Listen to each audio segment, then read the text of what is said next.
Salut și bine v-am regăsit la un nou videoclip, gazda voastră Marius, aici pe canalul AFI Sport și astăzi vorbim despre lumini. Stați liniștiți, am plătit curentul, totul este bine, am stins luminile. Atunci când mergi cu bicicleta, dacă nu ai lumină cu tine, cel mai simplu lucru este să stai câțiva licurici, adică ca cei de aici, pe care îi aprinzi, i-ai pus pe ghidon și pe tija de șa, însă aceștia doar te fac vizibil în trafic. De cele mai multe ori vin deja cu baterii, nu trebuie să faci mare lucru, ci pur și simplu doar să apeși un buton și atât. Acestea sunt în caz de urgență. Le pui într-un ghiozdan, într-o geantă, în ce ai tu nevoie și le-ai pus repede pe bicicletă. Însă atunci când mergi, de cele mai multe ori noaptea, nu știu, faci naveta sau se întunecă, așa cum este acum toamna și iarna, ai nevoie de niște lumini serioase. Și astăzi vreau să vă prezint luminile de la P2R. Pe lângă sfatul de a avea întotdeauna lumini care sunt și obligatorii la lăsarea serii, un alt sfat pe care eu vreau să ți-l dau este acela de a cumpăra un set de lumini și nu de a cumpăra lumina de față și lumina de spate separat. Apropo, lumina de spate este obligatoriu întotdeauna roșie și cea de față este fie albă, fie galbenă.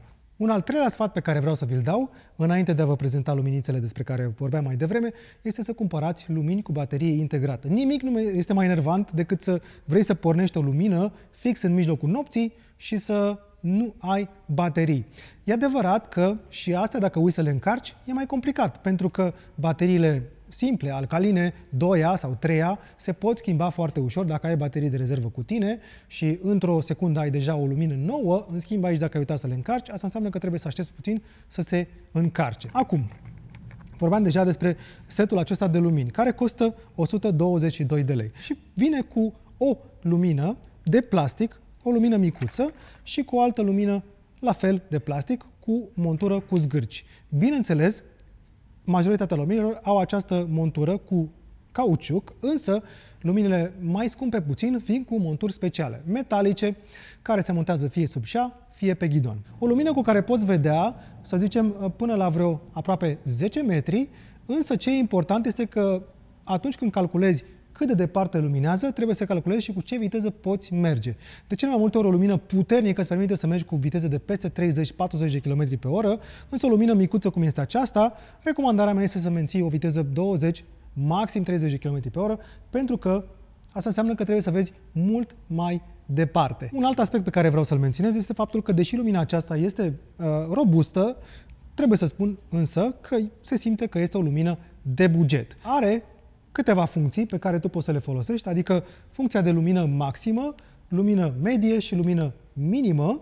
Lumina minimă care ține aproximativ 2 ore și jumătate și mai apoi lumina aceasta flash. Acum, trecând la lumina de pe spate, aceasta este cea care vine în pachet, lumina de la P2R, lumină care are 3 funcții. Lumina în care stă complet aprinsă, jocul acesta de lumini și, bineînțeles, un flash, pe care eu îl recomand pentru că te face mult mai vizibil în trafic. Cea de față 400 de lumeni și lumina de spate are în jur de 60 de lumeni. Următoarele pe listă sunt luminile cu același nume, adică Lumua, însă la un preț puțin mai mare, cu 68 de lei și, bineînțeles, cu altfel de construcție. Și mă refer aici la o lumină de spate mult mai puternică, de aproape 300 de lumeni, care, în momentul în care ai aprins-o, îți dai seama instantaneu, și doi, foarte diferit, și asta vine ca un al patrulea sfat, este luați-vă lumini care sunt vizibile și din lateral. Pentru că, da, aceasta este vizibilă, însă nu este foarte vizibilă, așa cum este aceasta, spre exemplu.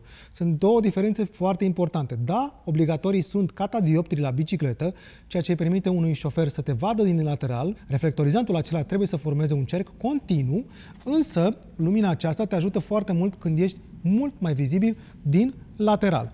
Și, bineînțeles, farul principal vine într-o altfel de formă. Și când spun formă, mă refer aici, bineînțeles, la dimensiune, pentru că lumina aceasta, care e un pic mai scumpă, vine cu o baterie mult mai mare și, desigur, lentilele sunt diferite. Spre exemplu, aici este transparentă, iar aici fasciculul de lumină este împărțit în mai multe raze, să le spunem așa, care, după cum puteți vedea, are un spread, o împărțire mult mai uniformă. Iar ca mod bonus, lumina aceasta galbenă este foarte bună atunci când, spre exemplu, ești prins în cort după o zi de pedalat și vrei să citești și nu vrei să consumi foarte mult din bateria luminii. Dacă vrei să-ți cumperi lumina separat, atunci poți să începi prin a alege P2R Photon. Este lumina entry level a celor de la P2R, dar lumină care este foarte similară cu aceasta, însă de dimensiuni mai mici. Și bineînțeles, lumina diferă prin, iată, căldura acesteia. Pentru că avem o lumină caldă, care nu este la fel de puternică, și o lumină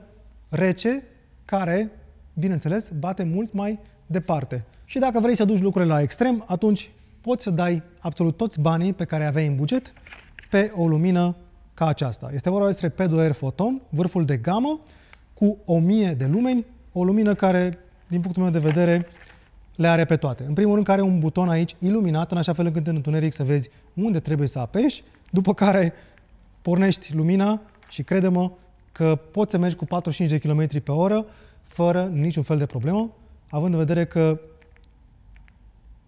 maximul de lumină este așa.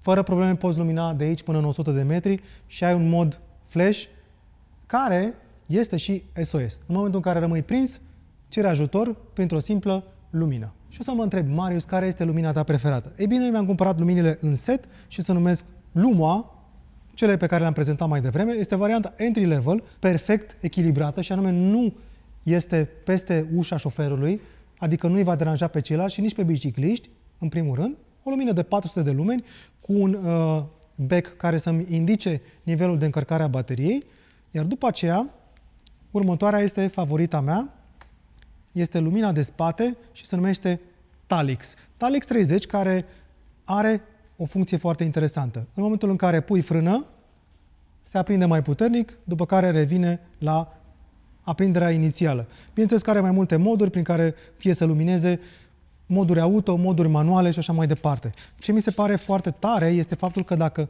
veniți puțin aproape, aceasta vine cu două tipuri de monturi. Montura cu tip filet și zgârciul acesta care se montează foarte ușor pe tija de șa și dacă vrei să pui pe șinele șeii cu doi șoricei care vin în pachet și după care doar înfiletezi aici lumina și asta este totul. Iar după ce vrei să încarci lumina, trebuie doar să desfiletezi această lumină din montură și montura rămâne prinsă de șa. Nimic mai simplu și mi se pare că este cea mai elegantă soluție de a monta lumina de spate, care încă o dată vine cu două funcții. Stat așa aprins pentru totdeauna, pentru că ține bateria extrem de mult, minim 10 ore, și după care ai pus frână, s-a aprins mai puternic. Lucru care este foarte folositor, mai ales atunci când ai biciclete în spate. În încheiere, orice lumină e mai bună decât nicio lumină. Și cu cât ai lumini mai bune și mai puternice, cu atât ești mai vizibil și cu atât ești mai în siguranță.